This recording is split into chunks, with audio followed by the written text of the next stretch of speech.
Ya Sayyidi ya Rasulullah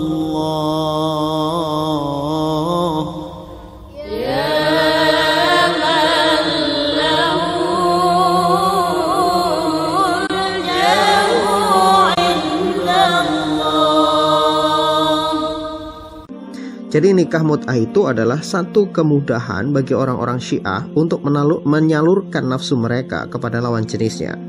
Mereka bisa menikmati wanita manapun yang mereka inginkan dengan menikah mut'ah dalam jangka waktu yang bisa ditentukan, mau menikah 1 jam, 2 jam, 3 jam, 1 hari, 2 hari, seminggu, sebulan, atau setahun. Ya itu keputusan dari akad pertama mereka dengan wanita yang mereka sepakati untuk menikah mut'ah. Jadi kalau bosan bisa ganti lagi, bosan ganti lagi, bosan ganti lagi.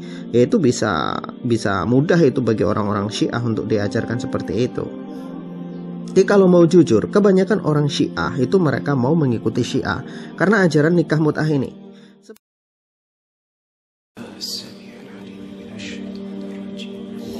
Bismillahirrahmanirrahim. Alhamdulillahi rabbil alamin.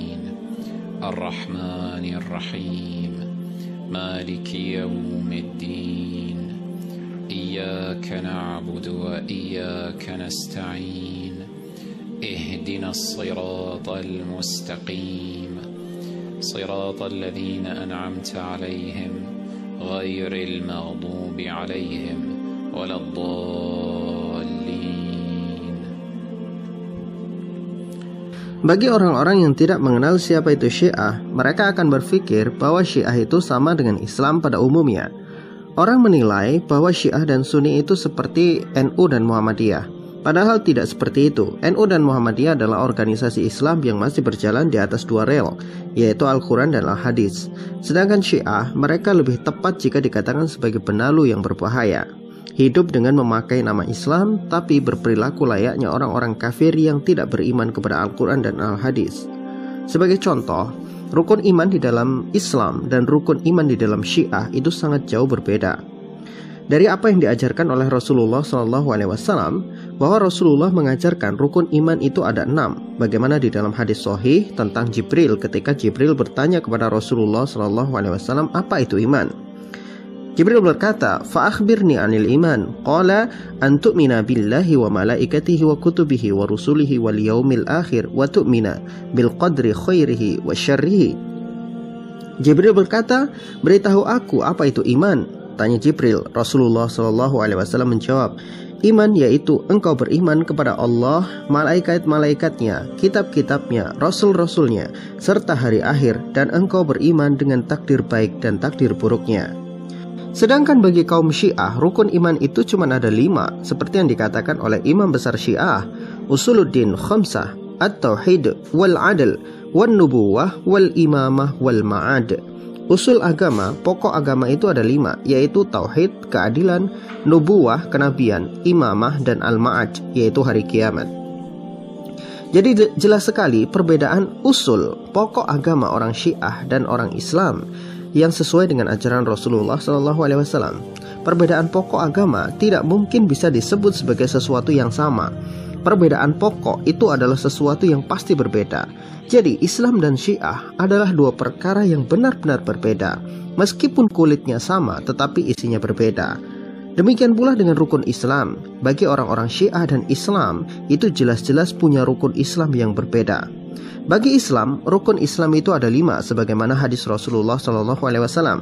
Bunyal Islamu ala khamsin, syahadati an la ilaha illallah wa anna Muhammadar Rasulullah, wa iqamis salah, wa ita'iz zakah, wal haji, wa saumir Ramadan.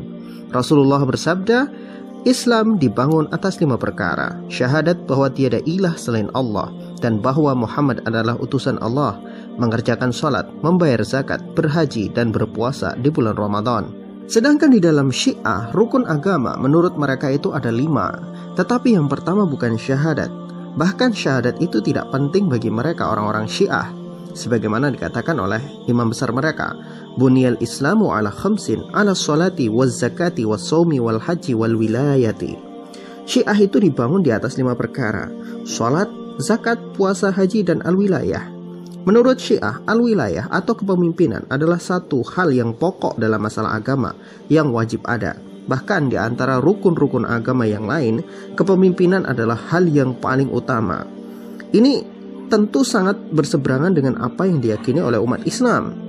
Selain itu, ajaran Syiah adalah ajaran agama yang melenceng jauh dari Islam. Orang-orang Syiah mengajarkan nikah mut'ah atau nikah kontrak.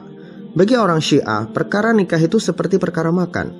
Nafsu manusia adalah sesuatu yang manusiawi, maka ia harus disalurkan dengan cara yang paling mudah. Itu menurut orang-orang Syiah. Jadi nikah mut'ah itu adalah satu kemudahan bagi orang-orang Syiah untuk menyalurkan nafsu mereka kepada lawan jenisnya.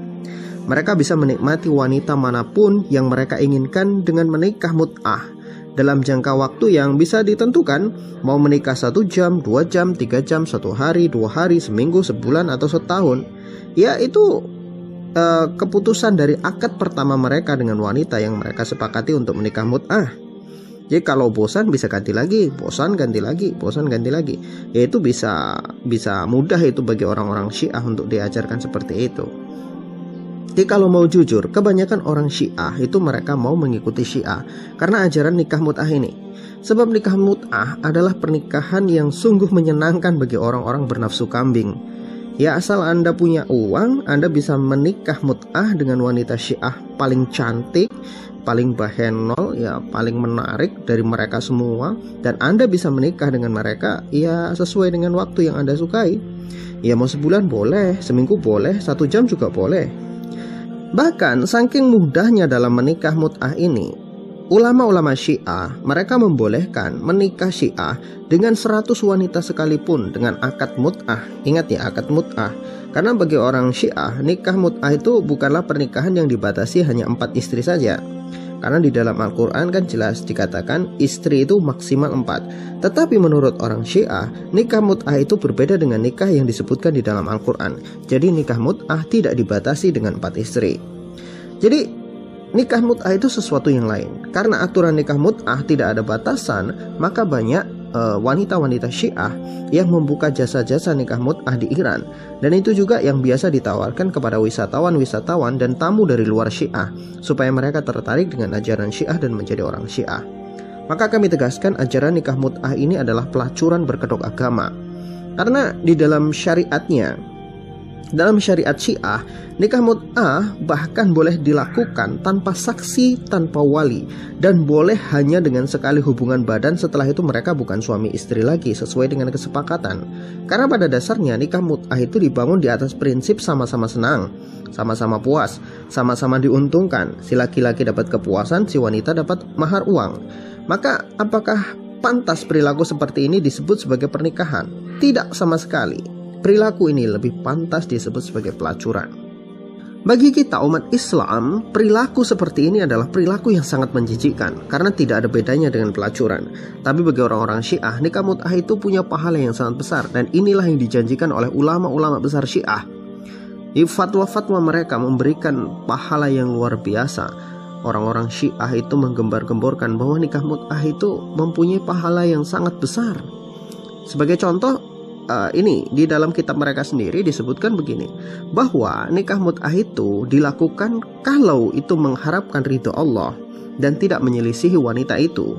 Maka setiap laki-laki mut'ah berbicara kepada wanita mut'ah, pasti Allah akan menuliskan kebaikan sebagai balasannya. Setiap dia mengulurkan tangan kepada wanita itu, pasti ia akan diberikan pahala sebagai balasannya. Jika ia menggaulinya, pasti Allah mengampuni sebuah dosa sebagai balasannya. Jika ia mandi, maka Allah akan mengampuni dosanya sebanyak jumlah rambut yang dilewati oleh air ketika ia mandi. Coba bayangkan. Ini adalah pahala nikah mut'ah yang diajarkan oleh ulama-ulama Syiah, dan ini tertulis di dalam kitab mereka. Coba ente bayangkan ya. Coba ente bayangkan. Kira-kira siapa yang gak mau dengan, yang nggak tergiur dengan ajaran koflak seperti ini? Coba kira-kira siapa yang nggak tergiur? Ajaran enak-enak, mantaf-mantaf, ya diimingi fahala fula itu. Ya, naudzubillah, bagi kita orang yang waras ini adalah sebuah kesesatan. Tapi bagi mereka yang cenderung mengikuti hawa nafsunya, itu adalah sesuatu yang menyenangkan dan ya mereka bisa mengikutinya. Naudzubillah, naudzubillah. Semoga Allah Subhanahu wa taala menjaga kita dari segala kekafiran dan kesesatan. Wallahu a'lam bishawab.